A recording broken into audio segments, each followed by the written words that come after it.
പഴയ നാണയങ്ങളുടെ മൂല്യം എങ്ങനെ തിട്ടപ്പെടുത്താമെന്ന് ഈ വീഡിയോയിൽ നമുക്ക് നോക്കാം. ഇതൊരു അടിസ്ഥാന വിവരസഹായിയാണ്. ഒരു നാണയത്തിന്റെ വിപണി മൂല്യം അതിന്റെ പഴക്കം മാത്രമല്ല, മറ്റ് പല സാങ്കേതിക വശങ്ങളെയും ആശ്രയിച്ചിരിക്കും. നാണയത്തിന്റെ അവസ്ഥ ഒരു പ്രധാന ഘടകമാണ്. തേയ്മാനം മൂല്യത്തെ ബാധിക്കുന്നു. UNC നാണയങ്ങൾക്ക് ഉയർന്ന വില ലഭിക്കും. പോറലുകളും രാസവസ്തുക്കളുടെ ഉപയോഗവും മൂല്യം കുറയ്ക്കും. നാണയങ്ങളുടെ അപൂർവത ചരിത്രപരമായ പ്രാധാന്യത്തെയും ലഭ്യതയെയും ആശ്രയിച്ചിരിക്കുന്നു. വിപണിയിൽ എത്രയെണ്ണം ലഭ്യമാണെന്ന് പരിശോധിച്ചാണ് മൂല്യം തിട്ടപ്പെടുത്തുന്നത്. ഒരു വർഷം എത്ര നാണയങ്ങൾ നിർമ്മിക്കപ്പെട്ടു എന്ന കണക്കാണ് മിന്റേജ്. കുറഞ്ഞ മിന്റേജുള്ള നാണയങ്ങൾക്ക് ഉയർന്ന മൂല്യമുണ്ടാകും. ഇത് ഡിമാൻഡിനെ ആശ്രയിച്ചിരിക്കും. ലോ മിന്റേജുള്ള നാണയങ്ങൾ സാധാരണയേക്കാൾ 5 മടങ്ങ് വരെ വില നേടാൻ സാധ്യതയുണ്ട്. ഓരോ വർഷവും അവയുടെ ലഭ്യത കുറയുന്നതിനനുസരിച്ച് മൂല്യം വർദ്ധിക്കുന്നു. നാണയങ്ങളുടെ ഗ്രേഡിംഗ് അവയുടെ മൂല്യം നിർണ്ണയിക്കുന്നു.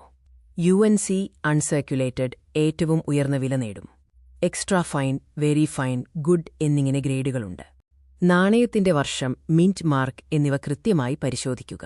Standard catalogue of world coins പോലുള്ള പുസ്തകങ്ങൾ ഉപയോഗിച്ച് വിശ്വസനീയമായ ഗ്രൂപ്പുകളിൽ വില കണക്കാക്കുക.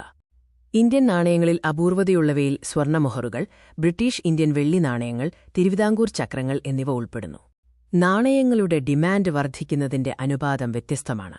മുഗൾ, പഴയ രാജവംശങ്ങൾ 40%, ബ്രിട്ടീഷ് ഇന്ത്യ 30%, റിപ്പബ്ലിക് ഇന്ത്യ 20%, മറ്റുള്ളവ 10% എന്നിങ്ങനെയാണ്. പരിശോധനാ ഘട്ടങ്ങളിതാ. ആദ്യം വർഷവും മിന്റും കണ്ടെത്തുക. ഗ്രേഡിംഗ് പരിശോധിക്കുക. വിപണി വില താരതമ്യം ചെയ്യുക. വിദഗ്ധോപദേശം തേടുക. നിങ്ങളുടെ കൈവശമുള്ള നാണയങ്ങൾ സൂക്ഷിച്ചുവെക്കുക. അവ ചരിത്രത്തിന്റെ ഭാഗമാണ്. നന്ദി.